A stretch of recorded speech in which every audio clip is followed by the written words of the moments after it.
Hello class 12th, कैसे हैं आप सभी लोग। मैं आदित्य आप सबका स्वागत करो हमारे थ्योरी लेस फिजिक्स सीरीज के अंदर, जहां हमने टारगेट किया है कि इस बार हम फिजिक्स को न्यूमेरिकल के दम पर सीखने वाले हैं एक सीरीज के अंदर, क्योंकि न्यूमेरिकल्स हमें बहुत ज़्यादा प्रॉब्लम क्रिएट करके देते हैं और इसीलिए हम स्टार्टिंग से ही न्यूमेरिकल्स को ही अपना टारगेट बना लेंगे कि हम समझेंगे कि थ्योरी जैसी कोई चीज़ होती नहीं है, सिर्फ न्यूमेरिकल्स होते हैं फिजिक्स में। वही स्टार्टिंग से पढ़ेंगे और पूरी फिजिक्स को वहीं से हम कवर करेंगे। इस रिस्पेक्ट में मैंने आपको पहला लेक्चर अपलोड करके दे दिया है जो चार्जेस की प्रॉपर्टीज पे था, जहां हमने आपको चार्जेस की प्रॉपर्टीज सिर्फ न्यूमेरिकल के दम पे सिखा दी, ना केवल सिखाई है बल्कि आपको रिकॉग्नाइज करना, डिकोड करना, इवन अप्लाई करना सिखा दिया है।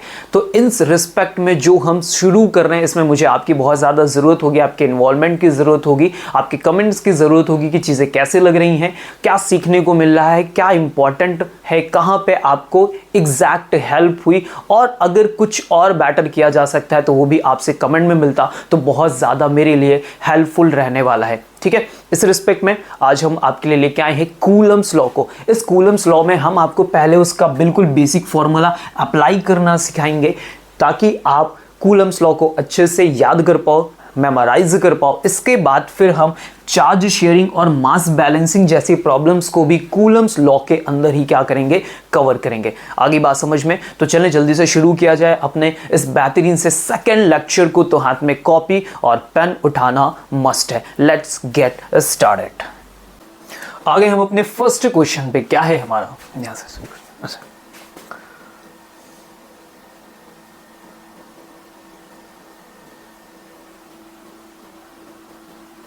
आगे हमारे सामने फर्स्ट क्वेश्चन जो सीधे सीधे किस पे बेस्ड होने वाला है, कूलम्स लॉ पे बेस्ड होने वाला है, जिसे हम क्या बोलते हैं, इलेक्ट्रोस्टैटिक फोर्स बोलते हैं। तो आज हम इस पार्ट 1 में पहले बिल्कुल बेसिक क्वेश्चंस करेंगे जो सीधे सीधे फॉर्मूले में रख के सॉल्व होंगे, ताकि हम समझ पाएं कि फॉर्मूले को अप्लाई कैसे करते हैं और रिजल्ट तक पहुंचते कैसे। इसके बाद फिर हम धीरे धीरे लेवल्स को क्या करेंगे, इंक्रीज करेंगे। समझ के बात को, तो चलो शुरू करते हैं अपना फर्स्ट क्वेश्चन।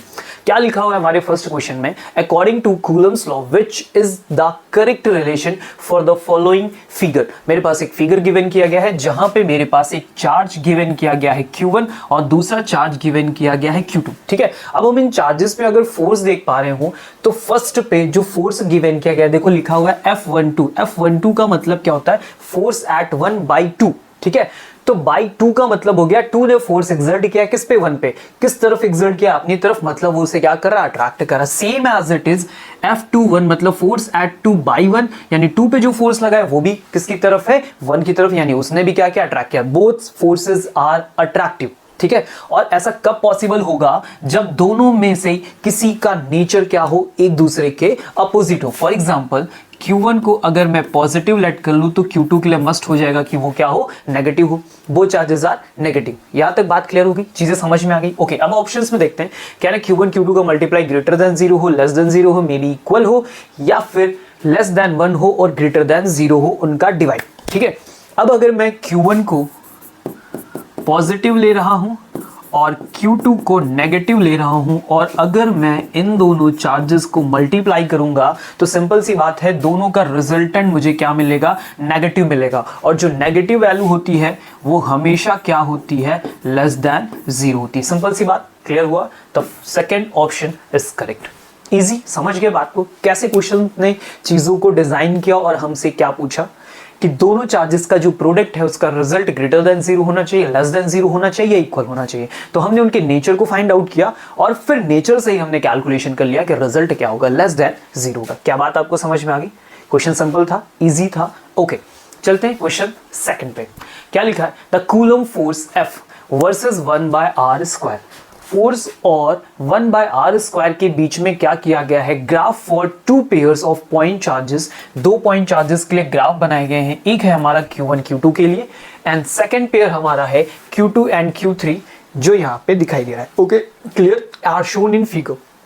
फिर बोला गया Q2 is positive and least in magnitude. जो Q2 की वैल्यू है वो पॉजिटिव है और मैग्नीट्यूड में भी क्या है, सबसे कम है। ऐसी कंडीशन में मुझे इनके ऑर्डर्स को फाइंड आउट करना है, कोई कौन सा चार्ज ज्यादा है एंड कौन सा चार्ज कम है। सबसे पहले बात समझो कि जो ग्राफ डिजाइन हुआ है वो कैसे बना। तो मेरे पास बेसिक सा फॉर्मूला होता है F = K Q1 Q2 by r²। यही होता है हमारा कूलम फोर्स। ठीक है, अभी देखो, अगर मुझसे बोला जाता कि F वर्सेस R का रिलेशन निकालो तो ये निकल के आता F is inversely proportional to the R square. और अगर मुझे बोला जाता कि मैं फोर्स का ग्राफ R के साथ डिजाइन करूं तो ऐसी कंडीशन में मेरा ग्राफ कैसा होता, इनवर्सली प्रोपोर्शनल का ग्राफ होता। ठीक है, क्या बात समझ में? तो ग्राफ कुछ लुक लाइक ऐसा होता। लेकिन अभी जो ग्राफ हमने बनाया है F वर्सेस 1/R स्क्वायर के साथ है, तो ऐसी कंडीशन में पूरा 1/R स्क्वायर एक समझो क्या हो गई, क्वांटिटी हो गई कोई। ठीक है, तो F is directly proportional to the K है, मतलब 1/R square is a whole quantity is directly proportional to the F। That's why यहाँ पे जो ग्राफ हमारे मिल रहे हैं वो कैसे मिल रहे हैं, स्ट्रेट लाइन में मिल रहे हैं। दिख रहा है, in the increasing order and decreasing order. Get it? Okay, चलो अब आगे बात समझते हैं। मुझे डिसाइड करना है कि कौन से चार्ज की वैल्यू ज्यादा है, कौन से चार्ज की वैल्यू कम है। तो सबसे छोटा चार्ज कौन सा है, Q2। तो सबसे पहले देखो, लास्ट में Q2 होना चाहिए। क्या इसमें लास्ट में Q3 है? रॉन्ग हो गया। लास्ट में Q1 है, ये भी रॉन्ग हो गया। लास्ट में Q2 है, ये ऑप्शन सही हो सकता है और ये ऑप्शन, यानी दो ऑप्शंस हमारे पास बचे। समझ गए बात को? क्लियर। अब आगे बढ़ते हैं। जरा देखो यहाँ पे Q1 और Q2 का प्रोडक्ट हमें एक रिजल्टेंट प्रोवाइड कर रहा है। ठीक है, कुछ एंगल पे, that is the angle of theta. अभी Q2 और Q3 को भी मल्टीप्लाई किया गया, जिसमें फिर से मुझे एक रिजल्टेंट प्रोवाइड हुआ, that is the theta dash. अगर मैं कहूं कि किसका एंगल ज्यादा फॉर्म हो रहा है, मतलब स्लोप किसकी हायर है, तो थीटा डैश की हायर है। इसका मतलब Q2 और Q3 का जो प्रोडक्ट है वो क्या है, ज्यादा होने वाला है Q1 और Q2 से। अभी दोनों में Q2 क्या है, कॉमन कैंसिल कर दो, मतलब Q3 की value is greater than of Q1, यानी Q1 सबसे ज्यादा होगा, फिर Q3 सबसे ज्यादा होगा, देन फिर Q1 होगा और Q2 तो लास्ट में आएगा ही। तो कौन सा ऑप्शन है Q3 जहां पे ज्यादा हो? Option number D. इजी, समझे? थोड़ा सा हमने टाइम लिया, ज्यादा हम बात करते हैं एक एक चीजों पे दो बार, तीन बार, ताकि आप समझ जाओ। क्या क्वेश्चन समझ में आया? सिंपल था, क्लियर हुआ? ओके, चलते हैं नेक्स्ट पार्ट पे। तो नेक्स्ट क्वेश्चन पे आएंगे। मैं पहले पेन चेंज कर लूं, जो ऑलरेडी हमारे पास है हम उसे यूज नहीं करेंगे।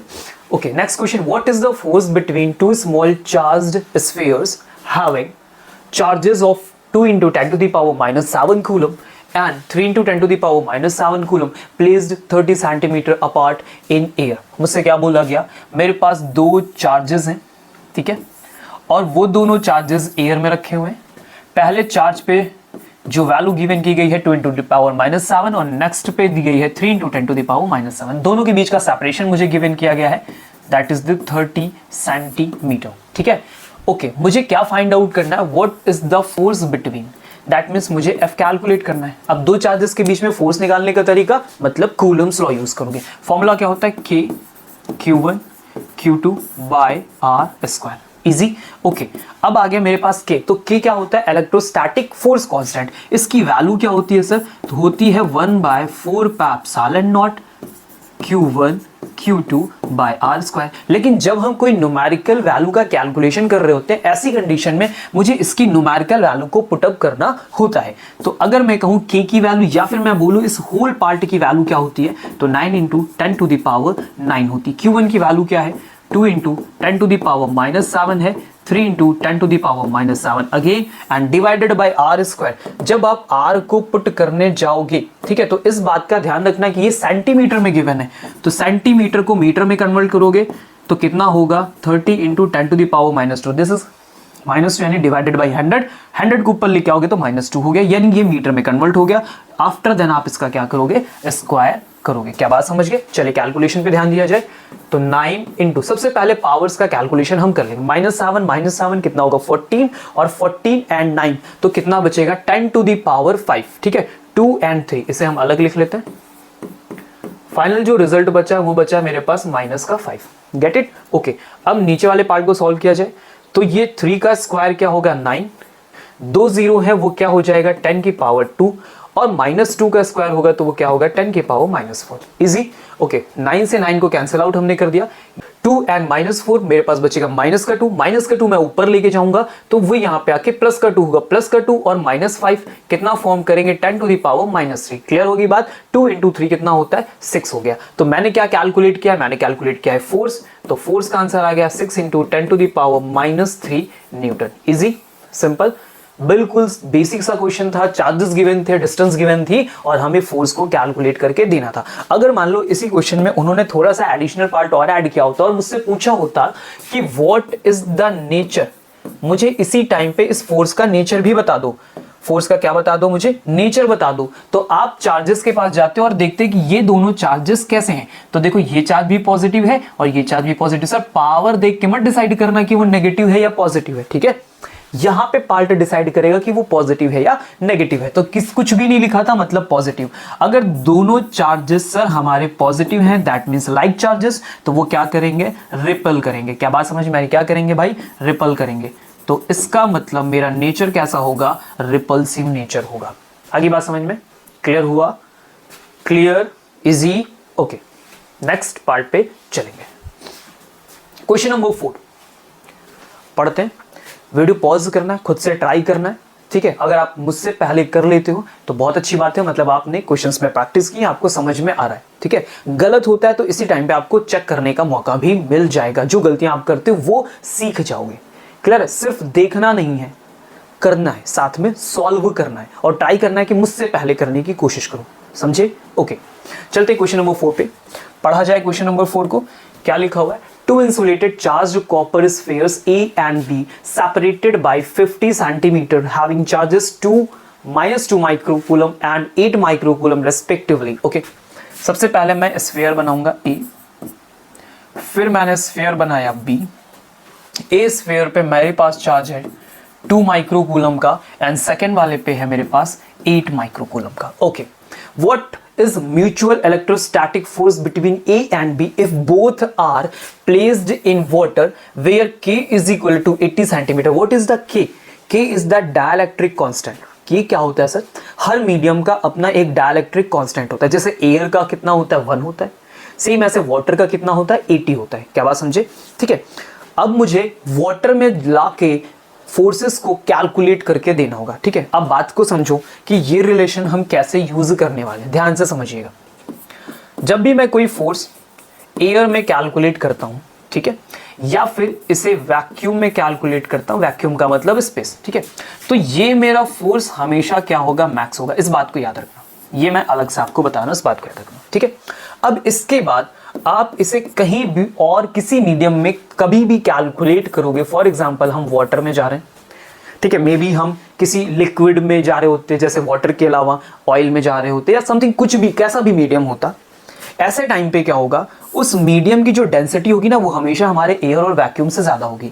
यानी जब भी डेंसिटी इंक्रीज होगी, फोर्स वाला जो पार्ट है वो उतने टाइम्स क्या करेगा, डिक्रीज करेगा। कितने टाइम्स डिक्रीज करेगा, जितना उस मीडियम का डायलैक्ट्रिक कांस्टेंट होगा। मतलब अगर वाटर का रिजल्ट चाहिए तो आप सीधे एयर के रिजल्ट को K से डिवाइड कर दो, उसके डायलैक्ट्रिक कांस्टेंट से डिवाइड कर दो and you get the actual answer. आई बात समझ में, क्या सिंपल, इजी, ओके। और मान लो कि कभी आपको एयर का कैलकुलेशन करना है और आप पहले से ही वाटर में प्रेजेंट थे या किसी और मीडियम में आप प्रेजेंट थे, तो ऐसे टाइम पे एयर में जाने पे फोर्स मैक्स होना चाहिए। मतलब उसी K से आप रिजल्ट को मल्टीप्लाई कर दोगे, क्योंकि फोर्स का अमाउंट इंक्रीज होना चाहिए था। याद रहेगी मेरी बात, ओके। शुरू करें फिर। तो सबसे पहले मैं चलता हूं किसके लिए, मैं चलता हूं अपने एयर के लिए। तो मैं फोर्स ऑफ एयर लिखूं तो मैं फॉर्मूला लिखूंगा K∗1 Q2 by R square. Easy. मुझे कैलकुलेशन कहाँ का चाहिए, मुझे चाहिए वाटर का कैलकुलेशन।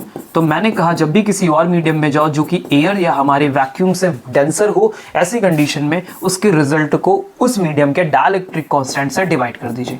कर दिया, ओके। अब F एयर में वैल्यू पुट कर लीजिए। तो सर K की वैल्यू कितनी होती है, 9 × 10⁻⁹। Q1 की वैल्यू उन्होंने प्रोवाइड की थी -2 माइक्रोकूलम, दैट इज द 10⁻⁶। आपको नेगेटिव चार्ज नहीं रखना है। जो भी क्वांटिटीज वेक्टर फॉर्म में होती हैं, जिनके पास खुद की डायरेक्शंस होती है, उनका कैलकुलेशन करते वक्त हम नेगेटिव एंड पॉजिटिव पुटअप नहीं करते हैं। क्या बात समझ में आ रही है, नेगेटिव सिंबल्स हम टेक नहीं करते हैं, ओके। Q2 की वैल्यू क्या है, 8 microcoulomb 10⁻⁶ and divided by R square. What is the R, what is the R, 50 centimetre, ठीक है। तो 50 को पहले कन्वर्ट करोगे आप मीटर में, तो -2, देन इसका करोगे स्क्वायर और डिवाइडेड बाई K है, तो K की वैल्यू कितनी है मेरे पास, 80। इजी, सारी वैल्यू हम रख पाए, ओके। चलें कैलकुलेशन बढ़ाएं। तो सर 8 से मैंने इसको कट कर दिया, दिस इज द 10, ओके। अब मैं क्या करूंगा, सबसे पहले पावर्स को एक साइड, तो मैंने लिखा 9 × 2 × 9 -6 -6 -12 -12 को 9 में ऐड करोगे तो 10 टू द पावर कितना बचेगा मेरे पास, -3 बचेगा। ओके, अब चलते हैं अपॉन में आते हैं। 5 का स्क्वायर करोगे तो 25 आएगा, इस 0 का स्क्वायर करोगे तो आपको 100 मिलेगा, जिसे हम 10 की पावर 2 लिख रहे हैं। 10 की पावर -2 का स्क्वायर करोगे -4 मिलेगा। आफ्टर देन मेरे पास एक 10 भी बचा हुआ है, तो मैं उस 10 को भी यहाँ पे लिख लेता हूँ। सारी पावर्स को एक साथ ऐड किया जाए, 10 ऐड करोगे 10 की पावर 3, 10 की पावर 3 -4 के साथ तो कितना बचेगा, -1 ऊपर जाएगा तो प्लस का 1 -3 के साथ ऐड होगा तो कितना हो गया, 10 की पावर -2। इजी, क्लियर हुआ, समझ में आ गई बात। यहाँ पे मेरे पास कितना बचा है, 9 2 18 एंड यहाँ पे मेरे पास बचा है 25, तो दिस पार्ट इज 18/25। क्या बात सबको समझ में आ गई, इजी, कहीं कोई प्रॉब्लम समस्या। चले बढ़े आगे, जल्दी से थोड़ा सा और कैलकुलेशन बचा है उसे कंप्लीट कर लेते हैं। चलो इसे डिवाइड करते हैं। अभी 18 25 से लेके हम जाने वाले हैं, तो सबसे पहले मैंने यहाँ पे लगाया पॉइंट, ये बन गया मेरा 180। 25 से 180 तक पहुंचना है, तो अगर मैं 6 टाइम मल्टीप्लाई करूं मैं इसे, तो 6 2 15, 25 4 टाइम्स हम 40, 100 पहुंचेंगे 150 एंड 7 जाएंगे तो 175, तो 7 टाइम्स लेके गए हम 175, कितना रिमेन हो गया 5, 25 2 तो मेरा हो गया 50.72 into 10 to the power -2 Newton. That's your actual answer you get. आगे बात समझ में, इजी, कहानी समझ में आई कैसे काम करता है ये बिहेवियर। तो आपको हमेशा याद रखना है, बहुत सिंपल सी बात है कि हम अगर डेंसर मीडियम में जा रहे हैं तो रिजल्ट ड्रॉप करना चाहिए, ड्रॉप करने के लिए डिवाइड करोगे, और अगर किसी रेयर मीडियम में आ रहे हो, हल्की मीडियम में आ रहे हो जिसकी डेंसिटी कम है, तो रिजल्ट बढ़ना चाहिए, फोर्सेस ज्यादा होनी चाहिए, ठीक है, फोर्स ज्यादा होना चाहिए, तो टर्म्स के क्या करोगे, मल्टीप्लाई करोगे। इजी, ओके, नेक्स्ट पार्ट पे आते हैं। चलो अगला क्वेश्चन है, obtain the dimension formula of epsilon not and के। ठीक है, ये दोनों क्वेश्चंस भी इंपॉर्टेंट है क्योंकि बोर्ड में इन्हें पूछा गया है। इवन कॉम्पिटिटिव क्वेश्चंस जब भी होते हैं ना, कोई भी पेपर होता है तो वहां पे भी ये मिलता है। ठीक है, तो सबसे पहले बात करते हैं के पे।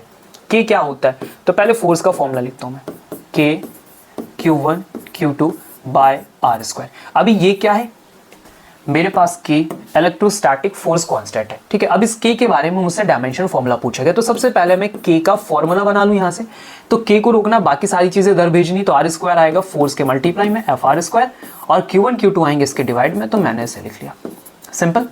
ओके, अब फोर्स का डायमेंशन फॉर्मूला क्या होता है, तो सर बेसिक है, कुछ बहुत मुझे याद होना चाहिए, तो होता है MLT -2। क्लियर हो गया।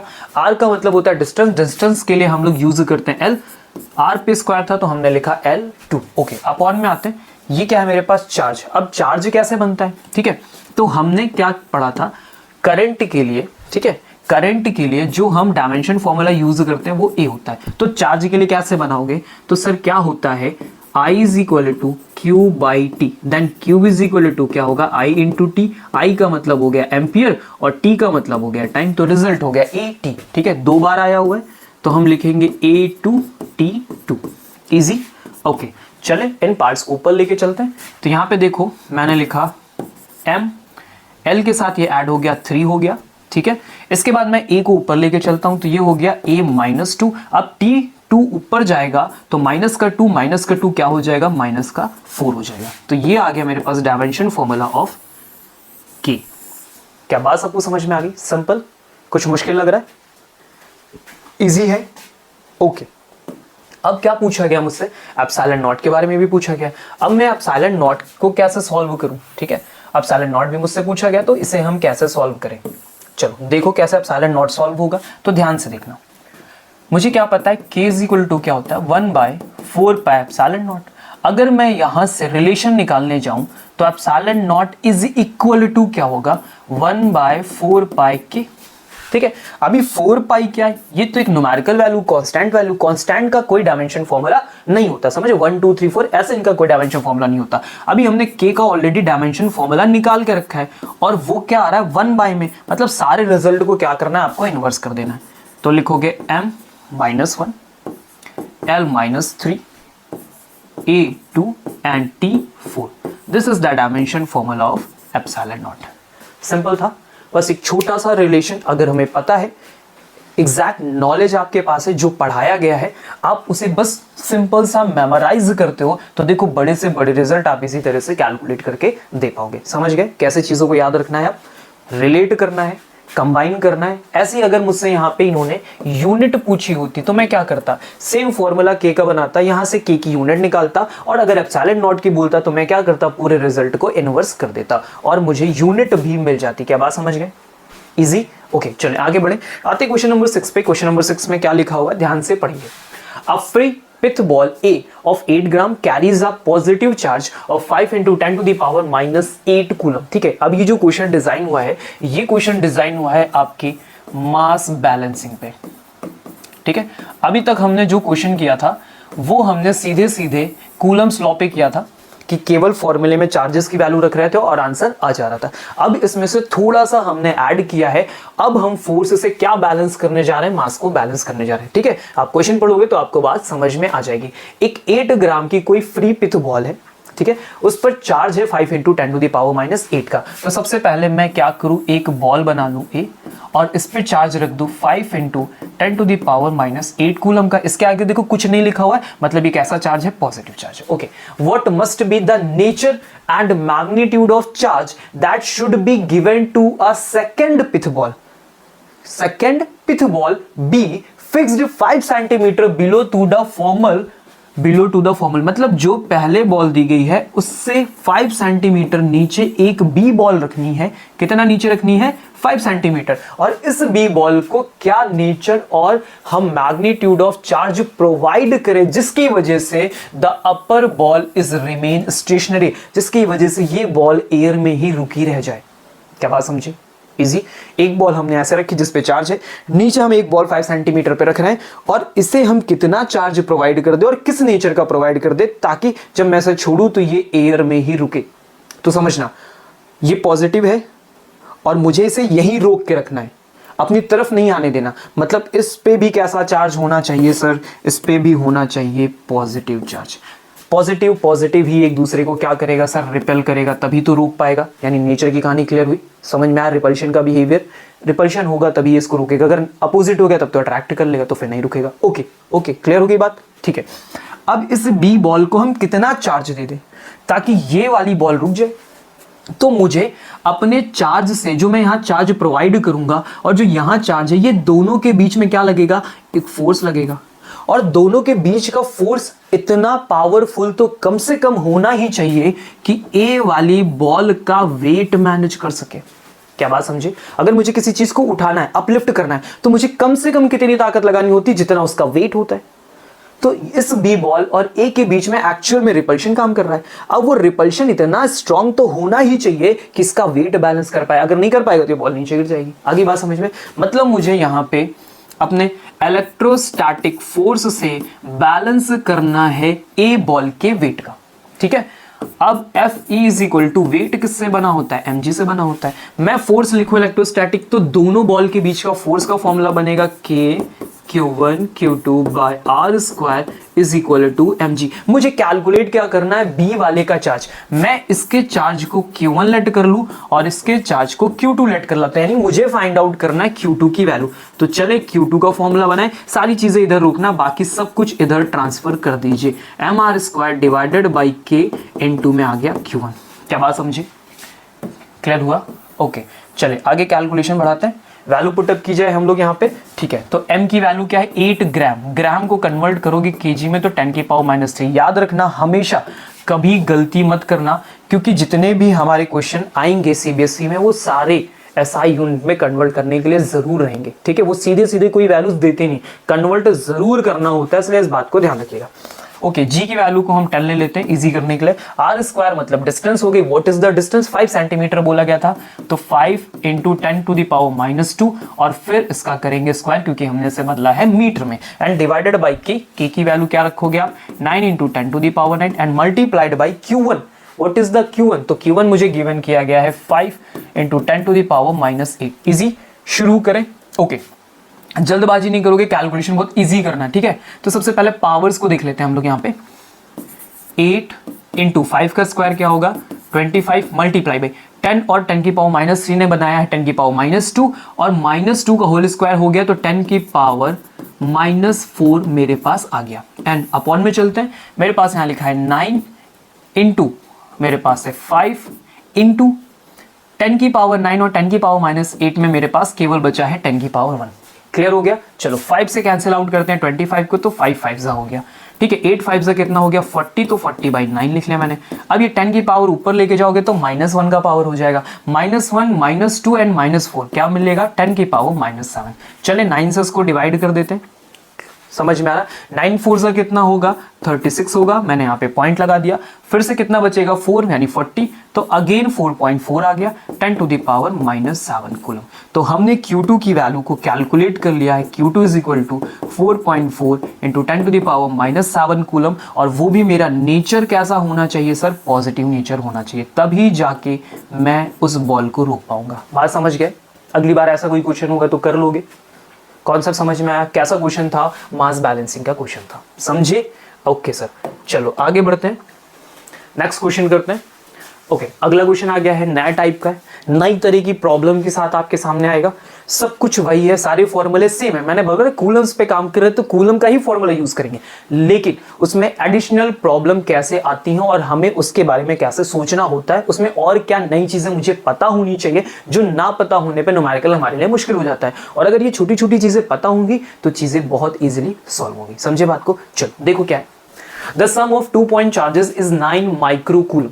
ठीक है, 2 पॉइंट चार्जेस का सम मुझे 9 माइक्रोकूलम दिया गया है। फिर बोला गया they repel each other with 80 Newton. अब दोनों जो एक दूसरे को रिपेल कर रहे हैं इतने फोर्स के साथ। रिपेल करने का मतलब क्या हुआ कि दोनों का नेचर कैसा है, सेम, या तो दोनों पॉजिटिव या तो दोनों नेगेटिव है। 80 न्यूटन का मतलब क्या हो गया कि मुझे फोर्स गिवन किया गया, okay, kept at 0.1 metre apart, ये मतलब मेरा आर हो गया। Calculate the value of each charge, मुझे दोनों चार्जेस की वैल्यू बतानी है। ओके, शुरू करें सर हम अपने काम को ध्यान से। मुझे बोला गया है कि दो चार्जेस का सम इज गिवन 9 माइक्रोकूलम मतलब -6। ठीक है, दो चार्जेस मैंने लेट कर लिए Q1 और Q2, दोनों का सम मेरे पास 9 × 10 टू द पावर -6 आ चुका है। मुझे यहाँ पे फोर्स के बारे में बताया गया कि वो कितना है 80 न्यूटन है, और डिस्टेंस के बारे में बताया गया 0.1 मीटर है। अब मेरे सामने जो प्रॉब्लम है वो ये है कि Q1 और Q2 दोनों को ही कैलकुलेट करके देना है। ठीक है, अब सोचो कि ऐसा मैं क्या करूं जिससे Q1 और Q2 दोनों मेरे सामने आ जाए। दिमाग तो काम करेगा नहीं सर, कैसे करूं मैं, कैसे करूं? तो देखो सिंपल सा सोचो कि अगर मुझे Q1 प्लस Q2 के अलावा और कोई वैल्यू पता चल जाए जिससे मैं चीजों को ऐड और सब्ट्रैक्ट करके एक कोई वैल्यू यहां से क्या करूं, कैंसिल आउट कर पाऊं। ठीक है, ऐसा कुछ पता चल जाए जिससे Q1 या Q2 में एक वैल्यू मेरी कैंसिल हो जाए, तो Q1 का आंसर आ जाएगा। और एक बार Q1 का आंसर आया तो मैं यहां पुट करके Q2 भी निकाल लूंगा।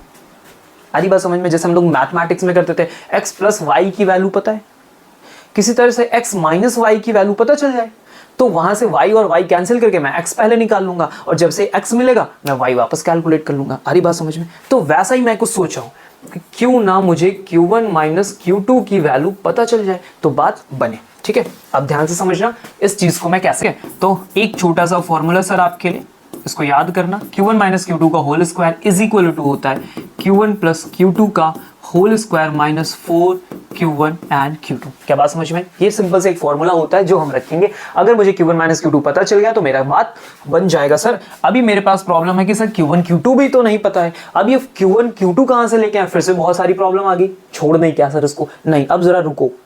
अब क्वेश्चन की तरफ देखो। क्वेश्चन ने कहा है कि वो एक दूसरे को रिपेल कर रहे हैं, इतने फोर्स है, कितने डिस्टेंस में रखे, इतने डिस्टेंस पे, मतलब कहीं ना कहीं कूलम्स का भी तो रोल होगा। अब चलते कूलम फोर्स के पास कि भाई कुछ हेल्प करो। कहा बिल्कुल करेंगे। फॉर्मूला लिखो K Q1 Q2 bye are square, और अगर आंखें खोल के देखो तो ये देखो Q1 और Q2 मल्टीप्लाई में लिखे हुए, मतलब इसकी वैल्यू यहां से मिल सकती है। तो कैसे मिलेगी? Force into r square divided by K is equal to क्या लिखा है? Q1 एंड Q2 लिखा है। क्या बात समझ में आई? क्या लिखा है? Q1 एंड Q2 लिखा है। चलो वैल्यू रखो। तो फोर्स है 18 न्यूटन, आर स्क्वायर कितना है सर? 0.1 मतलब 1 इंटू 10 टू द पावर -1 का होल स्क्वायर। ठीक है, एंड डिवाइडेड बाई K मतलब 9 into 10 to the power 9। Okay, चलो इसे सॉल्व किया जाए तो 9 2 सा कितना हो गया भाई? 18 हो गया। यहां लिखता हूं मैं इसको। ठीक है, अभी मेरे पास बचेगा 2 इंटू 10 टू द पावर -2, और 9 को ऊपर लेके आओगे तो 10 की power -9, the final we get 10 to the power -11। Okay, ये किसकी वैल्यू आ गई सर? Q1 Q2 की वैल्यू आ गई। चलो बात बन गई। जैसे मिल गया आ जाओ पुट करते हैं।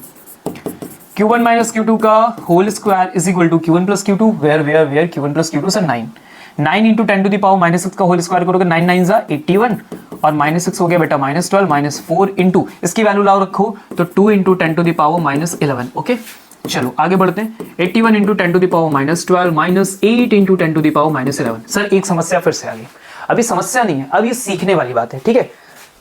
हम इन दोनों के बीच में सब्ट्रैक्शन या एडिशन तभी कर सकते हैं जब इनकी पावर क्या हो, आपस में सेम हो। क्या हो, पावर सेम हो। तो मैं चाहता हूं कि इसे -12 बना दिया जाए। इसे क्या बना दिया जाए, -12। तो -12 बनाने के लिए इसमें एक माइनस की पावर की जरूरत पड़ेगी। एक माइनस की पावर से मल्टीप्लाई करो तो वो बढ़ जाएगा, ऐड हो जाएगा। तो माइनस की पावर से डिवाइड भी करना पड़ेगा, या फिर सिंपल सी बात समझो, एक पावर अगर इधर बढ़ाओगे तो यहां एक 0 बढ़ जाएगा। बस सिंपल सी बात ये है।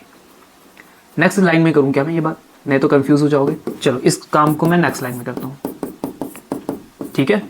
मैंने कहा इसमें एक 0 बढ़ाओ और इधर एक पावर बढ़ाओ, दोनों बात सेम है, बात सेम है। ओके सर क्या बचेगा, 1 इंटू 10 के power minus 12। Q1 minus Q2 का होल स्क्वायर था, मुझे Q1 माइनस Q2 चाहिए, तो इस पे लग गया रूट 1 का, तो सर 1 होता है, -12 का क्या होगा -6। Really sorry. तो Q1 माइनस Q2 मेरे पास आ चुका है 1 इंटू 10 टू द पावर -6 के फॉर्म में। ओके अब इतना सारा कैलकुलेशन किया है, जगह कम पड़ गई, इसे जल्दी से करते हैं सब थोड़ा सा छोटा। क्या आपको चीजें दिखाई दे रही हैं इजी तरीके से? हाँ सर, चले आगे बढ़े कैलकुलेशन के लिए। टिंग टिंग टिंग टिंग टिंग टिंग टिंग टिंग। ओके चलो अब देखो कलर बदलते हैं, कैलकुलेशन करना है। Q1 प्लस Q2 दिया था 9 into 10 to the power -6। Q1 minus Q2 हमने दौड़ के निकाल लिया 1 इंटू 10 टू द पावर -6। मजा आ रहा है सर, डिफरेंट टाइप की क्वेश्चन है, मजा आ रहा है। ओके आना चाहिए। Q1 Q2 कैंसिल हो गया, 2 Q1 बचेगा, 9 10 हो गया, 10 की पावर -6 हो गया, and Q1 is equal to divide करोगे 2 से तो 5 इंटू 10 टू द पावर -6। देखो Q1 दौड़ के मेरे पास आ गया, अब Q1 आ गया तो Q2 भी आ जाएगा। भाई दोनों का एडिशन कितना था 9, एक आंसर 5 है तो दूसरा आंसर कितना होगा 4 सर, सिंपल सी बात है। तो ये हो गया, आ गया, हम लोग आंसर तक पहुंच गए हैं सर। क्या बात समझे? डिफरेंट टाइप का क्वेश्चन, डिफरेंट टाइप का अप्रोच, चीजें थोड़ी सी एडिशनल लगती हैं न्यूमेरिकल्स में, ठीक है। सिर्फ थोड़ी थोड़ी चीजें अगर हम जानते रहेंगे तो अप्रोच अच्छे कर पाएंगे, ठीक है। तो हमेशा वो एडिशनल चीजों को अपने साथ कॉपी में लिखते चलो। देखो पहले से तुम्हें नहीं पता होगा कि क्या लग सकता है, लेकिन जब हम क्वेश्चन की प्रैक्टिस करते हैं तब तो पता चल जाता है कि अच्छा ऐसी चीजें भी होती हैं, तो उन्हें साइड में लिखते चलो, ऐड करते चलो, और यही तुम्हारा बेस बहुत ज्यादा स्ट्रॉन्ग कर देगा। आगे बात समझ में, कूलम्स लॉ समझ में आ रहा है कैसे काम कर रहा है? Okay very good. Next question पे आ जाए, जल्दी से जंप करें। ओके क्वेश्चन नंबर 7 हमने किया, अब हम आ गए 8 पे। बिल्कुल डिफरेंट टाइप का क्वेश्चन हम करने जा रहे हैं फिर से, ठीक है, ध्यान से देखिएगा। ओके किसी से करते हैं, चलो। A charge capital Q is divided on 2 parts Q and Q minus Q, ठीक है। पहले मेरे पास एक चार्ज Q था जिसे मैंने डिवाइड किया स्मॉल q में, और दूसरा इसका पार्ट बना Q माइनस स्मॉल q, ठीक है। Okay sir, what should be the values of the charges on the two objects so that the force between objects can be maximum? between का sir b गाया है यहाँ पे। Okay between the objects can be maximum।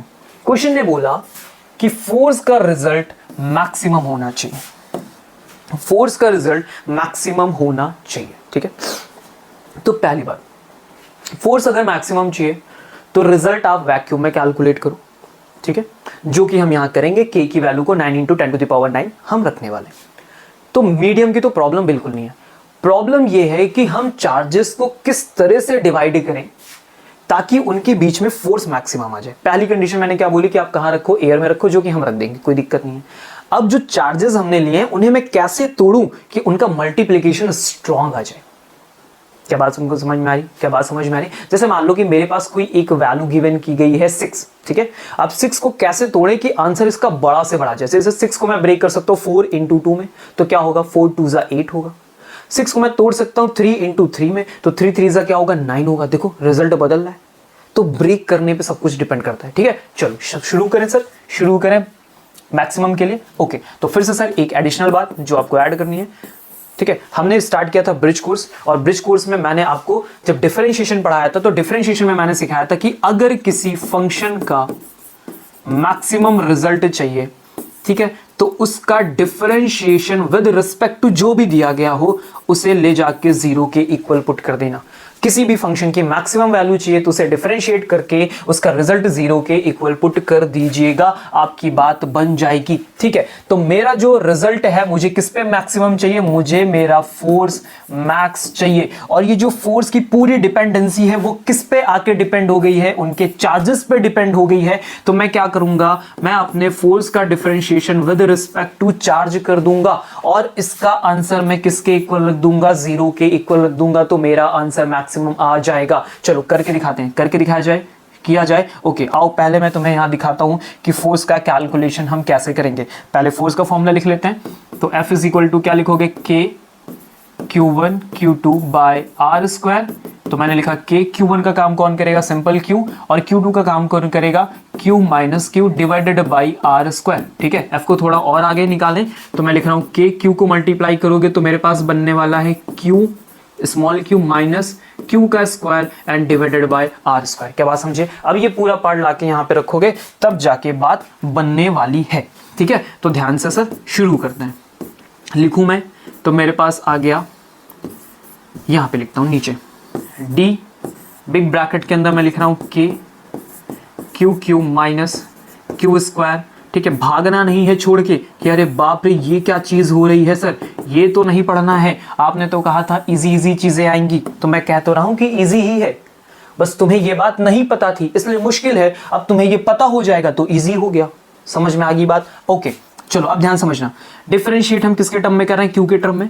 तो जिनके पास ये वाला part हो उन्हीं को रोको, बाकी सारी चीजों को उठा के मुझे क्या करना है, बाहर करना है। इसके अपॉन में आर स्क्वायर भी था। ठीक है, तो मैंने के को बाहर कर दिया, मैंने आर स्क्वायर को बाहर कर दिया। अंदर मेरे पास क्या बचेगा, डिफरेंशिएशन। तो मैं क्या करता हूं, क्यू को अलग डिफरेंशिएट करूंगा, ठीक है, माइनस, और इस क्यू स्क्वायर वाले पार्ट को अलग डिफरेंशिएट करूंगा। क्या बात समझ गए। बाकी सब कुछ क्या हो गया, 0 हो गया। इजी, समझ में आ रही बात। चलें इधर जंप कर लें, इधर जंप करें, आ जाओ जंप करते हैं। कैलकुलेशन देखो, ये Q और ये DQ, तो ये भी मेरे लिए कांस्टेंट का बिहेव करेगा। DQ बाय DQ की वैल्यू 1 होगी, मतलब यहां आंसर बचेगा केवल Q।